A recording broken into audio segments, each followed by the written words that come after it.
નમસ્કાર ખેડૂત મિત્રો, ખાસ કરીને મગફળીમાં સંકલિત ખાતર વ્યવસ્થાપનની જો વાત કરીએ તો એમાં સેન્દ્રીય ખાતરો એટલે દેશી છાણિયું ખાતર તો નાખવું જ હોય. જ્યાં એની ઉપલબ્ધ ન હોય ત્યાં એરડીનો ખોળ 1 વીઘા દીઠ 60 થી 70 કિલો એરડીનો ખોળ મિત્રો આપણે પાયામાં વાવી દેવો જોઈએ. સાથે સાથે રાસાયણિક ખાતરોની વાત કરીએ તો ઘણા બધા પ્રકારના ખાતરો બજારની અંદર મળતા હોય, પણ હું મારી દ્રષ્ટિએ આ 3 ખાતરો ખૂબ ઉત્તમ છે કે જે આપણે એની અંદર મગફળીમાં વાપરી શકીએ.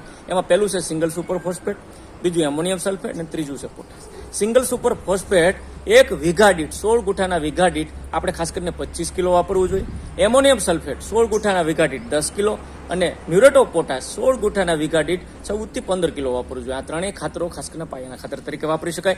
હવે આ ખાતરો પસંદ કરવા પાછળનું મેઇન કારણ એ છે કે સિંગલ સુપર ફોસ્ફેટની અંદર 16% સોલ્યુબલ ફોસ્ફરસની સાથે એની અંદર સલ્ફર અને જેવા તત્વો પણ રહેલા છે. એ જ રીતના એમોનિયમ સલ્ફેટની અંદર પણ ખાસ કરીને સલ્ફર રહેલું છે. તો આ જે સલ્ફરનો અથવા કેલ્શિયમનો એ પૂરેપૂરો ભાગ આ મગફળી જેવા પાકોને મળે એટલા માટે ખાસ કરીને single super phosphate, ammonium sulphate અને પોટાશ જેવા ખાતરોની પસંદગી આપણે કરવી જોઈએ. આભાર.